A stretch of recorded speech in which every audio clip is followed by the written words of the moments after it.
Hey everybody, it's Norman Will back for another episode of Behind the Garage Door. So today, Will and I are going to head over to Lando Lakes to hook up with a guy named Clint, who not only is an incredibly talented guitar builder and player, he also has a really cool Corvette that's been in his family for a very long time.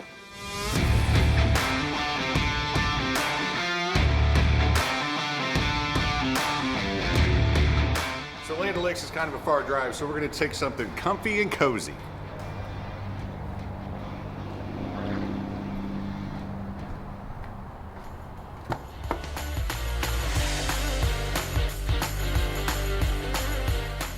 All right, so we made it out to Lando Lakes. Clint, thank you so much for having us out. Your beautiful home. This neighborhood is fantastic. Really, really cool stuff. So I'm super excited because the backstory and the story about your car is very exciting to me. So I'm more than ready to see exactly what is behind Clint's garage door.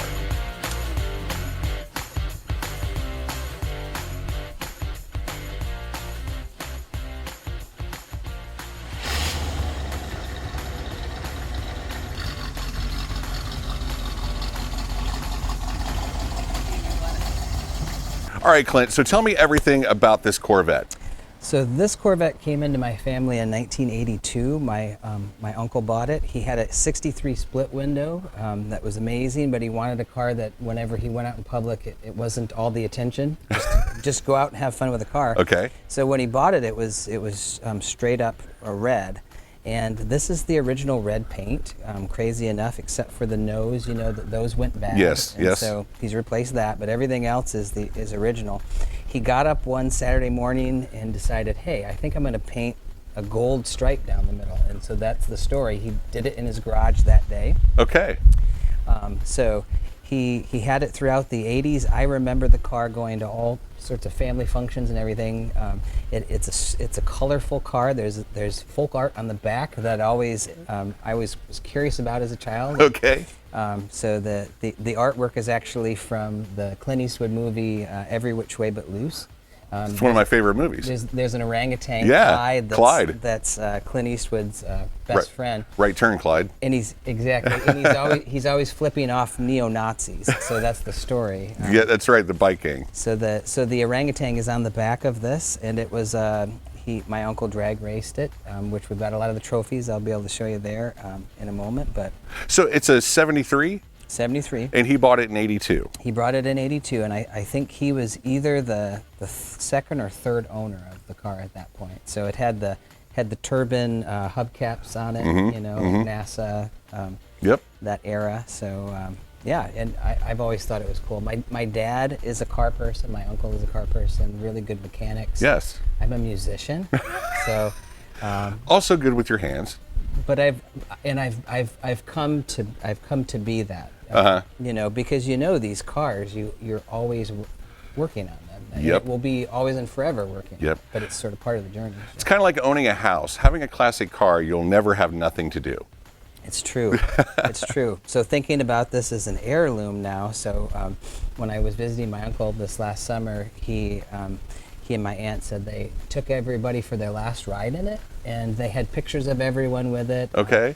He's come into some pretty serious health things to think about and to work through. So fast car and slower reflexes were not a great combination. So Yeah. and it made me really sad that this was going to be the last time that I've seen this car since Since you're a kid? I was 4. Yeah. I sat in that seat when I was 5, So it made me really sad, and so I said, well, would you sell it to me? He said, I don't know. And my aunt came up to me and said, call us tomorrow at 4. So I did that, and so he agreed. He agreed to sell it, and so we're really happy to have it and keep it in the family. That's great. That's a fantastic story. I love the stories of cars that stay within a family, or when you've had when somebody's had a car for a really long time, and there's great stories that go along with it. So this is such a neat car and such a great story. All right, Clint, so the story of the car is fantastic. It's been in your life since you were 4 years old. So tell me a little bit more about the car. What engine's in it? Tell me about the interior. So my uncle is an original kind of guy. And so he's tried to keep it as original as possible, including all of the interior parts are all original. Oh. So you'll see the leather seats. When I got it, there was there's a gash sort of in the side of the leather. And my uncle said, you can sew that. And so he had done it before. So I had to figure out how to use a hook to be able to sew it back together. And I did that. Oh, nice. So it was the matching numbers 350 originally. So he took the 350 out, and I have it still. Okay. He put a 400 in it to race it. Okay. So the 400's still in it? It's got the 400 in it. Okay. It's got a high-performance cam. It's got all of the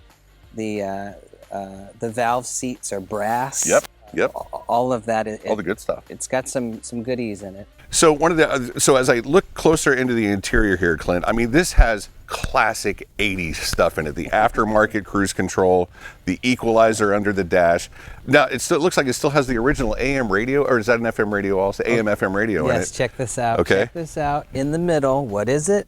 It's the tape deck. There it is, the cassette deck right in the middle. Now, the other thing, our last episode of season 2 of Behind the Garage Door was a young lady with a Corvette, and she recently posted on her Instagram about cars from back in this time with no cup holders.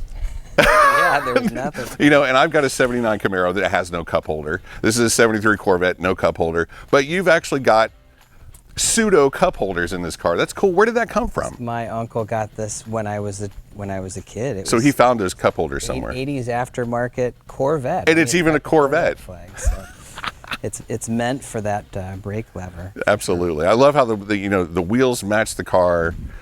The story with those, yes. When he painted the gold on there, he went through a period of time where he was trying to figure out the right combination of wheels, And so he painted the Corvette Rallies gold. So he had the regular Corvette Rallies. Yep. They were the second kind of tire that was on here Yep. after the turbine. And then he found these that, complemented the gold really well. And so many compliments on the color combination, which is... Well, it works. It isn't one that I would have said, I want a gold and red, But it's different enough. It's unique. And it's a T-top car. How often do you ever take the T-tops out and go cruising? Definitely. Got to. Date night with my wife, for sure. Take the tops off. So she doesn't mind her hair blowing around a little bit? Well, I keep the windows up to kind of control that. Oh, Yeah. I gotcha. I gotcha. It's funny that you mentioned that. I gotcha. Well, Clint, this is a treat seeing this car and all the cool. I mean, the originality and the stories behind these cars that we've collected over the last year or so is just. Every one of them is different, and every one of them is fantastic, and we really appreciate you sharing this car with us. The stories are fun, yeah, because they're people. Yeah. I mean, this is just part of the family. It's a machine, but people animate these things. They bring them to life. Yep. And they take on meaning that's bigger than just the machine. Bigger than just the machine, absolutely. Now, Clint, you mentioned you're a musician. You're also a professor? Professor at USF in music education. Very, very cool. That and you build your own guitars, from what I'm understanding as well. Yeah, so got all your tools and. I used to make picture frames in Michigan, and then one summer I made a cajon, and it sounded really great. And I thought, oh, what else could I make? And so I had a friend in London who tipped me off to Telecaster-shaped guitars. Okay. It's basically a chunk of wood, and then you've got a neck that's married to it, and then a bunch of electronics. So I started making them at that point. It's difficult in a Florida garage. I don't have a nice shop, so it's nice in Michigan in a basement. So I've got my planer and my joiner and all of these tools I have to bring out one by one. My table saw, table router, sanders and everything. So I have to bring them out, put them on a little table, and then do it one by one. My buffer. So I finished them too, cellulose lacquer finish, and I buffed them here as well. So yeah, you can do it in a garage this small. So these are some of the guitars that you built over here. Right. So the first guitar that I made was a Telecaster style, and it's made out of Central Illinois walnut. A beautiful collection of wood that an old woodworker passed away in the 90s. My father-in-law came across a bunch of walnuts, so we have the ability to make a lot more of them like that. Oh, good. Now, does walnut resonate really well in a guitar? Walnut's a good tone wood. Yeah. Nice. So maple, of course, rosewood, mahogany are great tone woods, but walnut. You probably know the Telecaster from Let It Be. George Harrison played a walnut Telecaster. Okay. So- I just saw what Let It Be somewhere. Where did I just? Oh, right here. Oh, yeah. I'm a huge Beatles nerd too. I teach a Beatles class at USF. Oh, as wow. well, so. Very nice. Now, did you make the acoustic also, or is that? Yes. You made that acoustic as well. The acoustic was born right over here. You can see the shape of yeah. it, the mold of it. Yeah. I've got a wood bender up there on a shelf. So yeah, that's rosewood back and sides, mahogany neck, and a spruce top.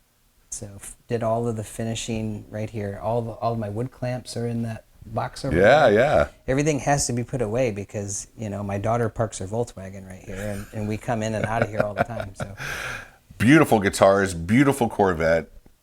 Teaching kids, the next generation, all about music and music that they may not even know about that they need to be exposed to. music is amazing. I mean, Music is life. it just connects us all. It's like glue, and it's an analog really for life and movement. The earth is spinning, and things resonate and vibrate in space, and so including us.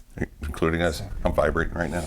Clint, thank you so much for inviting us out to your house, sharing your guitars, sharing your story about your uncle and the Corvette. We really, really appreciate it. Well, thank you for coming. Absolutely. We're going to head back to the dealership and wrap it up.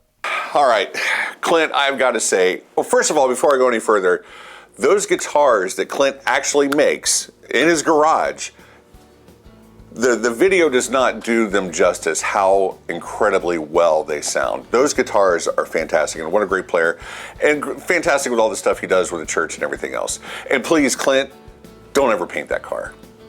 We'll be back next Thursday with another episode of Behind the Garage Door. Stingray Chevrolet, relax, enjoy the day.